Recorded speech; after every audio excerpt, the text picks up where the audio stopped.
उसका दिया हुआ है, ये सबको पता है, लेकिन क्या अगस्त में समय पे हो पाएगी, एक बड़ा सा प्रश्न है। और ऐसे प्रश्न उठने का सबसे बड़ा रीजन ये है कि आपको मालूम है कि TRE 3.0 जो एग्जाम कैंसिल हुआ है, अभी जो परिस्थितियां बनी है, जिस तरीके से जांच आयोग जांच में लगी हुई है, मामला थोड़ा ठंडे बस्ते में भी चली गई है।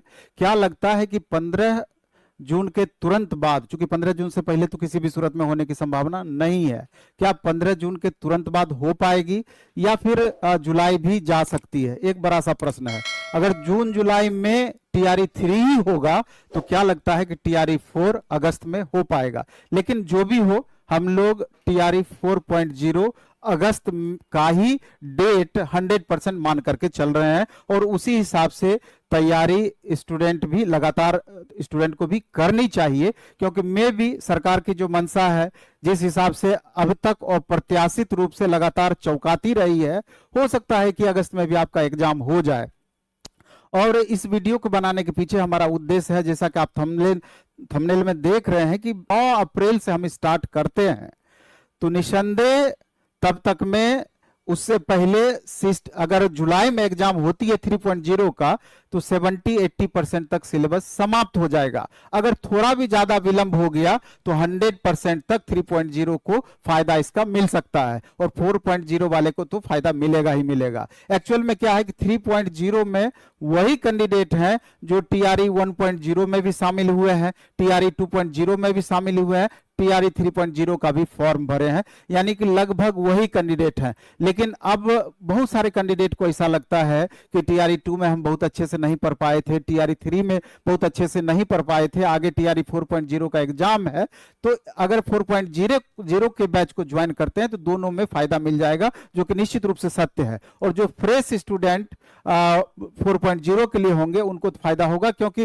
फ्रेश स्टूडेंट कौन होंगे, जो अभी एस्टेट एग्जाम का वेट कर रहे हैं कि एस्टेट एग्जाम हमारा कब होगा, और यही एस्टेट कैंडिडेट 4.0 में शामिल होंगे, या DLED अभ्यर्थी जो अभी जस्ट जिनका एग्जाम चल रहा है, ये बच्चे 4.0 में शामिल होंगे।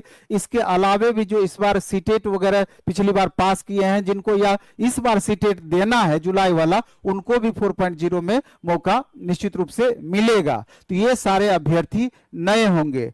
तो ये निश्चित रूप से पहले ये समझना आपको चाहिए कि TRE 1.0 में जितना रिजल्ट हमारा हुआ, लगातार ग्राफ हमारा बढ़ता गया। TRE 2.0 में और भी ज्यादा कैंडिडेट का रिजल्ट हुआ। पहले रिजल्ट आप देख लीजिए, तब जाकर के बैच के बारे में चर्चा होगी।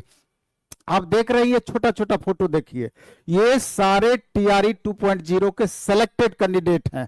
ये देख लीजिए, लगभग 850 कैंडिडेट का ये फोटो आपके पास है। 850 इतने का तो हमने फोटो रिलीज किया, और लगभग 2000 प्लस कैंडिडेट का, जिसका फोटो हमारे तक बहुत का नहीं पहुंच पाया, कुल मिलाकर के TRE 2.0 में इतने बच्चों का रिजल्ट हुआ, 2000 प्लस छात्रों का। TRE 1 को छोड़ करके ये दो TRE 2.0 की बात कर रहे हैं। तो इसी तरीके से, जिस तरीके से लगातार ग्राफ को हम और ज्यादा बड़ा करने का प्रयास कर रहे हैं, रिजल्ट की संख्या में और ज्यादा बढ़ोतरी करने का प्रयास कर रहे हैं, हर एग्जाम के बाद दूसरे एग्जाम में उसकी कमी को समझते हुए और बेहतर करने का हम प्रयास कर रहे हैं, तो यकीन मानिए TRE 3.0 और TRE 4.0 में और बेहतर रिजल्ट संभव है, बशर्ते कि ये जो ड्रामा अभी चल रहा है क्वेश्चन आउट का, इस पर पकड़ सरकार बना ले, ऐसी परिस्थितियां दोबारा नहीं देखने को मिले। और ज्यादा उम्मीद है, चूंकि इतना घिना गया है TRE 3.0 में, उम्मीद है कि अब जो री एग्जाम होगा, TRE 4.0 का जो एग्जाम होगा, उसमें इस तरह की परिस्थितियां नहीं उत्पन्न होनी चाहिए। हम लोग तो इसी तरह के आशा करके चलते हैं। और बातों पे हम डिस्कस करेंगे। अभी हमारे साथ अमरजीत सर हैं। अमरजीत सर भी TRE 4.0 के बारे में रणनीति शेयर करेंगे, लेकिन उसके पहले थोड़ा सा चर्चा हम कर देना चाहते हैं बैच के रिगार्डिंग, कि 9 अप्रैल से 1 to 5 का, 6 to 8 का, 9 10th का, पहले चरण में पहला क्लास से 10वें क्लास तक का